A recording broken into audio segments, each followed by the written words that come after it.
Hi everyone, it's Raina. So this video is for those people who have their natal moon in conjunction, squared, or opposing Mars. I thought I would find more information about the moon in conjunction with Mars, but maybe I didn't search high and low enough for that.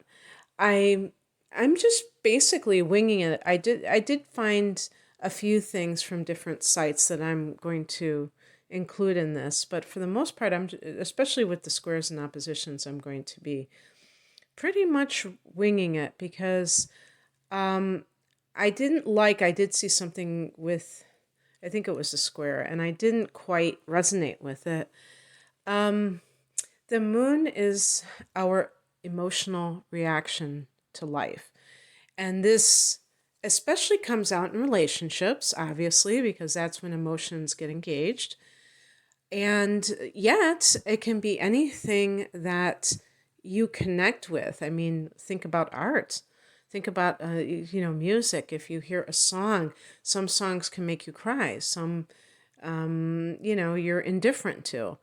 And no two people react the same way to something. I mean, yeah, of course, if we see a sad movie, a lot of people might cry at that movie, but I'm saying that we all have our own emotional triggers and just emotional conditioning, really, is what it is. And the moon is the mother, too. So it's the moon is our karma. And by the way, it doesn't have to be just from past lives. I mean, we have accumulated karma in this lifetime too. And from childhood, the kind of experiences that we had that inform our attitude towards life as an adult. So Mars is our, will, our drive, our ambition, but also our anger. It can be the libido is connected to Mars. So we can look at whatever sign Mars is in, whatever sign the moon is in, and see how these things are likely to play out. Now, when you're talking about aspects and you're talking about two planets coming together, the three aspects that I'm including here may, I think, be I think I can make an argument that all three of them are challenging. Certainly, the square and opposition are challenging, but the conjunction, while sometimes a conjunction can actually have a more positive tinge to it, sometimes it's more neutral, like it's neither positive nor negative. In this case, I think it has more of a challenging dimension to it, and I will explain shortly. But I just wanted to mention that these planets colliding like this, coming together, can be uncomfortable in the sense that you're talking about the feminine and masculine polarities, and so sometimes they seem like at cross purposes, or they don't seem like they can work, they can play nicely together, but they can in certain circumstances if the person is able to um, have a certain kind of self-awareness. And that brings me to like the overall point of what this can entail, which is that I believe that no matter any of these three aspects, if you have them, that you can experience um, acting on emotion. And that was something I didn't see. And I am kind of surprised. Again, I might not have looked very carefully online for that, but that's how I really see this. And this is one of the things that can be a huge pitfall. I would say, especially in relationships, because the person can, especially if it's like a square, but the opposition too, but just, I mean, all three of them, to be honest with you, but in a more negative connotation. If a person feels emotionally challenged in some way, triggered, maybe that was what I meant to say, they can just have this um, rash kind of a reaction that causes them to just kind of like do something about it. Now, let's take the real interesting thing. If you have the moon in Scorpio and it's forming a conjunction with Mars in Scorpio, or maybe it's forming a square with, what could I say? Mars in Leo. And actually, this square between Leo and Mars, I think that's a difficult one from an egoic perspective, because the person can be, you know, either way, this can be problematic. Let me just put it that way.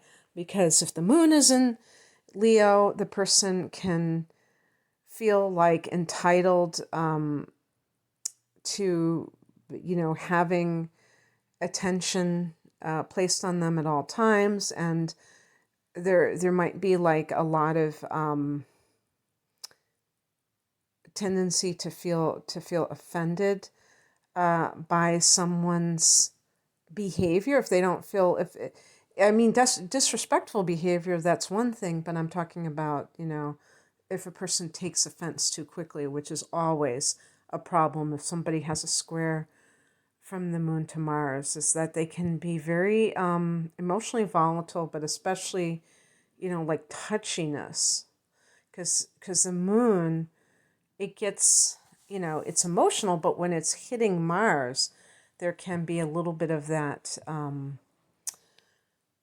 even like, the worst case scenario is just anger management issues. But even just the snappishness that can occur, like a flare-up, an emotional flare-up, I think with the square, that is always very possible.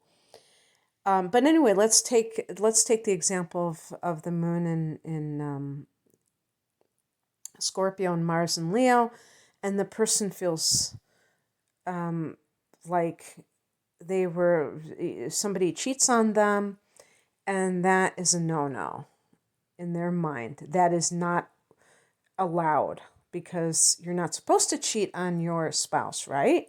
That's the whole reason of getting married. I'm just talking about, let's take it to that level.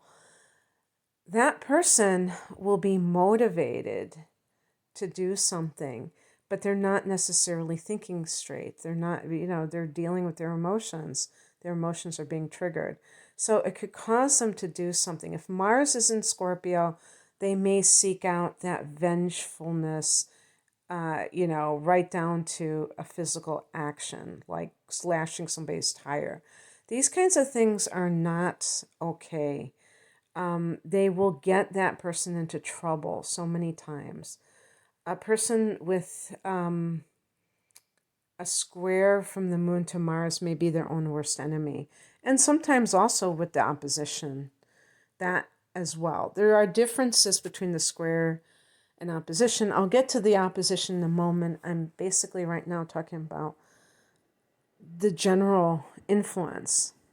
There's a site that, if you're interested in all of these planetary combinations with the aspects, it's really interesting because they don't specify conjunctions, squares, or oppositions, sextiles, trines, whatever. It's called Astrofix, and they just will deal with two planets, and they do like a not a word cloud, like a brainstorm. They just have all these different phrases, and you can apply it to your own situation. It's more open-ended that way. But in any case, and I actually went there, I wanted to see what they said.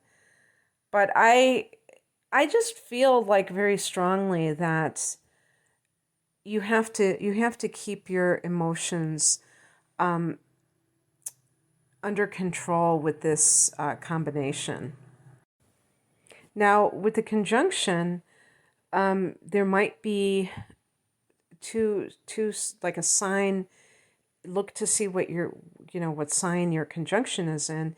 If your sign is in this, if your conjunction is in a sign like Aquarius or Capricorn, you might have a lot more restraint.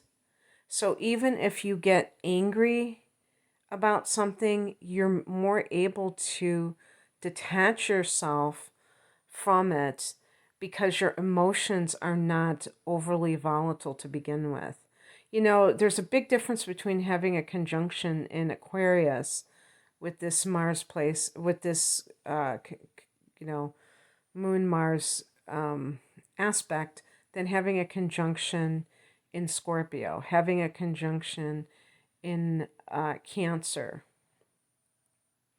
And even like a fire sign, my gosh, can you imagine if you have a conjunction between the moon and Mars and Aries? Yikes. If you have that conjunction, let me know how it's worked out for you.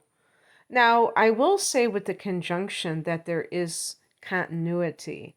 So that is the one good thing about it, is that you don't have a clash like you do with the square, that friction, or in terms of the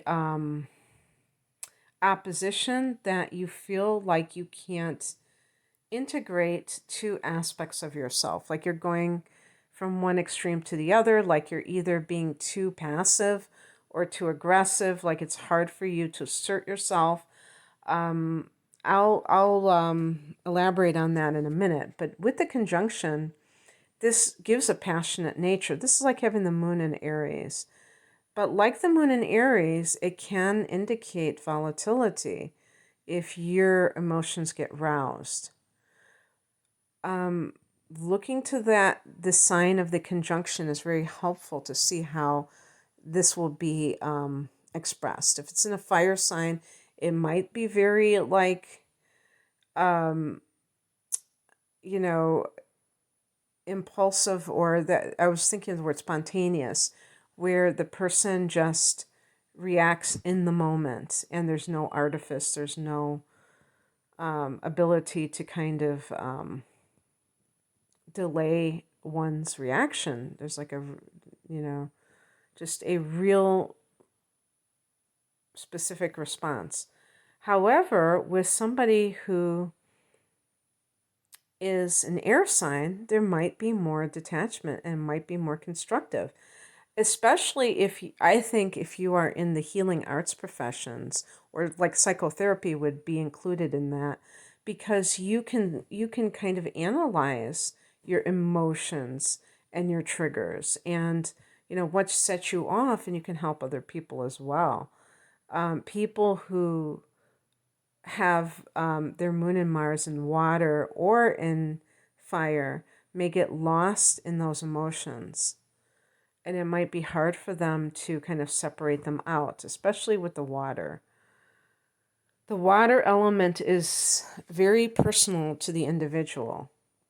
Whereas, if you have this conjunction in, let's say, Leo or Sagittarius or something like that, you might just be a very passionate person about certain causes, and you just really want to promote them.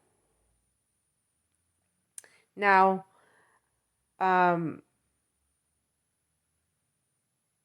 like I said, even the conjunction can have anger management issues. Not so much, I would say that this would be like in general the person's emotional state. I feel like the square and the opposition are more like reactions, and the conjunction is more like a steady thing, because both these planets are in those signs and they're working in tandem. It's like they become one. So the person who's, the moon sign becomes that, is always in that fiery state. Now, if you have a conjunction between the moon and Mars, and you feel like you have anger management issues, maybe you don't erupt just suddenly, maybe you just have like a combative nature, that you get triggered very easily. Um, it's very good to try to find out the source of this, because sometimes this is something that would benefit from therapy, because the person needs to express the abuse that happened with somebody who can help them to integrate it into their life and not feel like they're in denial over it. Kind of make sense of it, in other words. That's what integration really means to me, to make sense of it so that you can take the lessons from it and not find yourself just reacting to life as if you have no control over it. If you have a square, what is happening to, as far as I'm concerned, is that your emotional nature, the moon, which can be also your desires, what you want, things that you want, that are, when I say want, they're coming from an emotional place, are feeling thwarted with the square.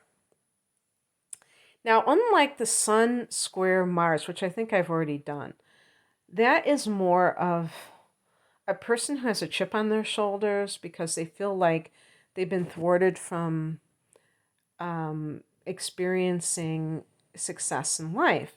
And so what happens in that particular scenario is that they can be very like, to me, there's like this, with the Sun, there's that sense of like, I'm the underdog. And so they're always like trying to prove themselves. So they can come off and they might be, insecure about their sense of worth in terms of their ability to be successful in life. With the moon, I feel that the difference is that they are looking to love and they feel thwarted by situations that make it feel like they can't have what they want. So for people who find themselves perennially single and they're looking for love, it's really an inside job, obviously. We're not supposed to seek it outside of ourselves. But regardless of that, I'm also thinking of it in terms of like, how does that person really, like, what is their attitude towards love? They may feel that love is a battlefield, you know. That I might even use that as a title, because that really can sum things up. And they may feel like they're always getting triggered emotionally because they're not being able to get that connection going. There's something blocking it. That's what square is, like this blockage from their desires. But their desire is to have that love, that security that the moon craves. So depending on what two signs are involved, that can kind of indicate how that is manifesting. I do think, like I mentioned, the Leo and the Scorpio, that there are certain combinations that can be, more challenging than others. A like a square in fixed signs can make the person very willful, and Mars is already about your will. And so willfulness and stubbornness, I would, say, are very similar. And that idea of refusing to budge, if you have the moon in a water sign and you're emotionally inflexible and maybe not seeing the other person's point of view, just wanting what you want when you want it, and maybe wanting it for reasons that are kind of irrational or based on something that happened to you in the past that isn't necessarily good for you or valid. Those kinds of things. If someone, let's say somebody has the moon in Taurus and they tend to be possessive of their partner, and they have Mars in Leo, and they really feel like it's almost like being a diva, and they're demanding this kind of adoration, or that the other person is building their life all around them. That's one of the aspects of possessiveness too, or we could even say selfishness, emotional selfishness, that the person isn't really taking into account another person's needs. And what does that mean? So that can be very one-sided, and it can create frustration for the person because they may have problems in relationships over and over again, and they can't figure it out. They can't figure it out because they're not really very reflective. They're too much in their emotion. So another thing too is, I would say, drama. Watch out for being a drama queen, even with the conjunction. What if you have the moon and Mars in Leo? Oy vey, that could be total drama, or in Aries. Sag is kind of like philosophical, so it might be more staying, above the fray. I don't know. But yeah, I could see like trying to create drama where there is none, or, loving drama. And so maybe even picking relationships where that constantly gets triggered with you. Because if you were in a relationship with somebody who was faithful to you, who was consistent, who always showed up when they said they were going to, maybe you would be bored. Maybe you would feel like you were not in an exciting relationship. So it's getting drama and passion confused. One is toxic, and one is something that actually enhances your life and makes you feel alive when you have passion. And, it's important to remember that even with the squares, even with the oppositions, there can be still that dynamic energy that's there. It's just that the square can, create a lot of times where you kind of self-sabotage all of the things that you have going for yourself that are connected to this combination. I feel like impulsive behavior is one of the key issues. Now, let me talk about the opposition, because I actually have personal experience with this, not with myself, but with another person who's close to me. And one of the things, and that person has the moon in Virgo and Mars in Pisces. And one of the things Mars in Pisces, if your Mars is in Pisces, you can have this feeling of being a victim. And so it's very hard for somebody who has a moon in Pisces. It's in its detriment, I think they call it. It's either the fall or the detriment. I always get those confused. But it's not, it's at a weak point. I think, actually, I'm wrong about that anyway. I think I always thought that it was in its detriment in Mars and Pisces, but it is weak there, because Mars is very decisive.